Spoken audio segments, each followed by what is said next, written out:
Good day, listeners, and again, thanks for your continuing interest in our Methanol Puts-and-Takes series. This month is going to be a two-parter. I'll first talk about the current market and at least the Atlantic Basin, or specifically the Atlantic Basin, and what's once again driving up spot prices. Then Cassidy is going to bring us up to date on further European Commission legislative works that may have significant impact on blue methanol into the maritime sectors. So let's begin, and let me first offer a tour of the world and touch on operational issues that are ongoing. And repeating what I often say, all price strength currently and certainly this year is totally to the side of supply side issues and supply side issue driven, and not particularly stronger demand at all. So what are we seeing operationally? Malaysia's Sarawak unit is hoping to finally commission in December, which would be some 6 to 9 months later than once thought. We now understand the Caltem unit in Southeast Asia will take their traditional annual turnaround in the January-February timeframe of next year.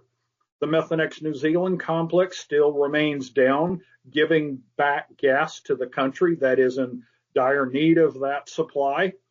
South America has seen the shutdown of Atlas and the accompanying restart of Titan in September, with a net loss of capacity of about 800,000 tons on an annual basis. But we understand this transition has gone smoothly. One of the Venezuelan units is down for planned maintenance, but expected to restart as October ends.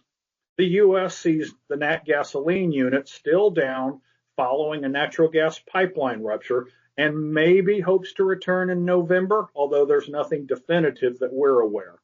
A mix of other Gulf Coast units continues to see ups and downs, but hoping here too to line out come November. Europe still sees its largest producer down, now going on for some 7 months, and it remains unclear when this unit may restart. And then finally, a smaller German unit is hoping to restart after being down about 6 weeks. Now, that's a lengthy list, and it is impacting supply globally, but probably much more in the Atlantic Basin. So there are obviously quite a number of ongoing supply issues. I just said spot prices in the Atlantic Basin have moved up, and I think this is clearly opening the door for November posted price increases for the U.S. come November.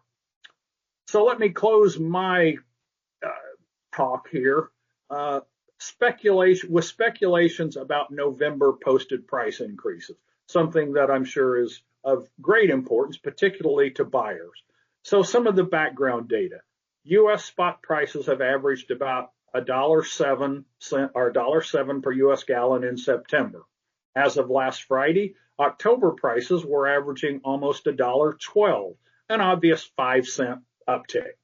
Now, if I just want to look at end of October pricing to last Friday's close, prices are up some 7 cents a gallon. And we could expect this latest data point to have more influence on November thinking.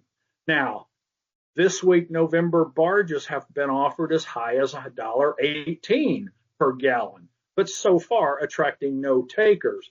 But this is certainly an indication of what at least one is thinking for November. Now, we're obviously going to await November negotiations between actual buyers and sellers. But if we say the minimum increase in spot is in the 5 to 7 cents per gallon range, just using the common multiplier of 2, this means November postings could easily jump 10 to 14 cents a gallon. Should we see the last week of October, the week we're in, dealings yet higher, I think it would be a safe bet to expect even higher posted prices.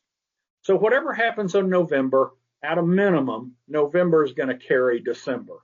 But if supply issues are ongoing, December could move even higher, which then carry into the early months of 2025 and clearly move our 2025 annual projections higher than last reported in September.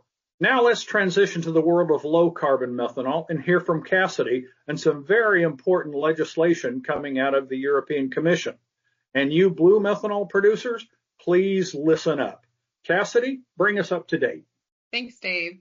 I wanted to highlight a few of the legislative and regulatory items to watch in the low-carbon methanol space. The first is that the European Commission has launched a 4-week consultation period on a draft of EU's hydrogen and gas decarbonization legislation. This consultation period, which is a public online forum, ends Friday, October 25th, 2024. The drafted legislation outlines the EC's methodology for evaluating emission savings on low-carbon hydrogen and fuels. This legislation actually went into effect in August, but the European Commission has 12 months to define low-carbon hydrogen and fuels, which is where they're seeking feedback. And then the EU member states have until August 5th of 2026 to incorporate these rules into national law. So you're probably asking, why is this important? I'll explain 4 reasons why this is particularly important to low carbon methanol producers, as Dave mentioned, particularly those who make methanol from carbon capture or recycled industrial CO2, often referred to as blue methanol. The solicitation of feedback is likely being watched by others, such as the IMO, as legislation and regulations continue to evolve.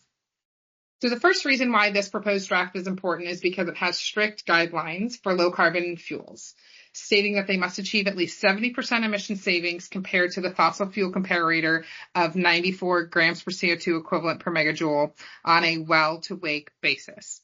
This would put the threshold at 28.2 grams per CO2 equivalent per megajoule, which is an even lower CI threshold than that of biomethanol, which must be below 32.9. Since low-carbon fossil fuels would also need to account for end-of-life cycle emissions of 69.1, the well-to-tank or well-to-gate would need to be at least negative 40.9 grams per CO2 equivalent per megajoule. The second reason is the certification hurdle. The European Commission will require a certification scheme for the chain of custody to trace sustainability and to integrate it within the EC's Union Database, or UDB. ISCC developed the Carbon Footprint Certification, or CFC, which focuses on total product carbon footprint as opposed to feedstock origin, which is the basis of the other ISCC certifications like EU and Plus.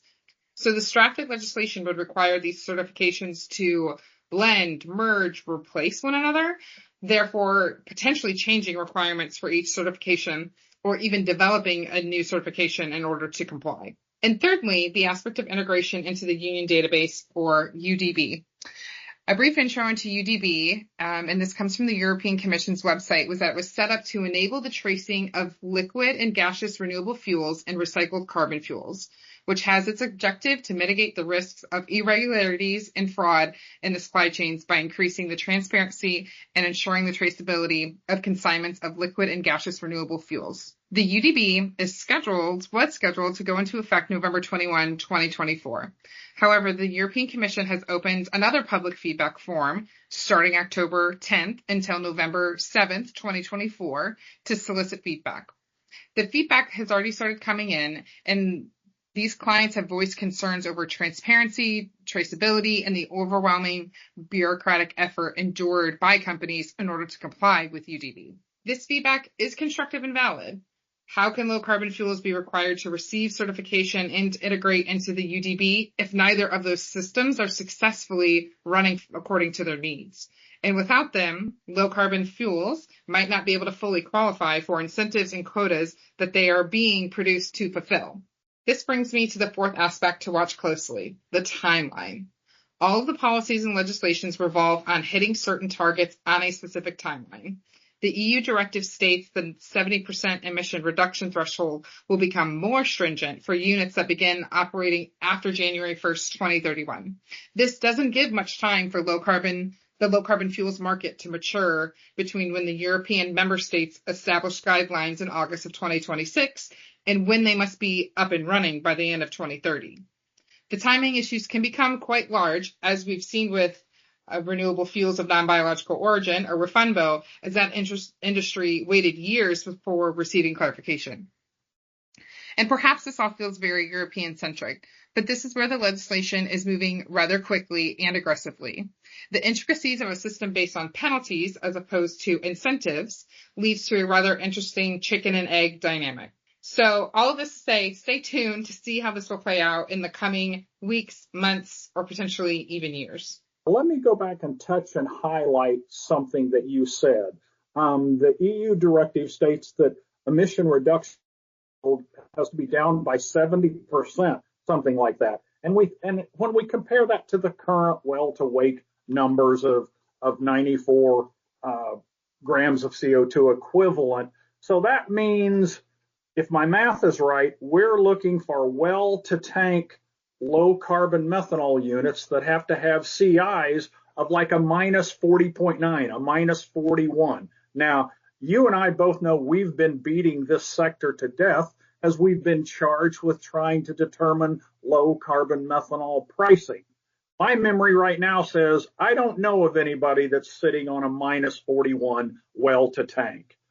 Am I wrong? To date, I'm not aware of anyone for low carbon fossil fuel being able to reach that threshold either. So if there's anyone who believes they can obtain that threshold, we are not all knowing. We are ears to know. Please reach out to us. We'd love to have a conversation. You've given the listeners a lot of great information.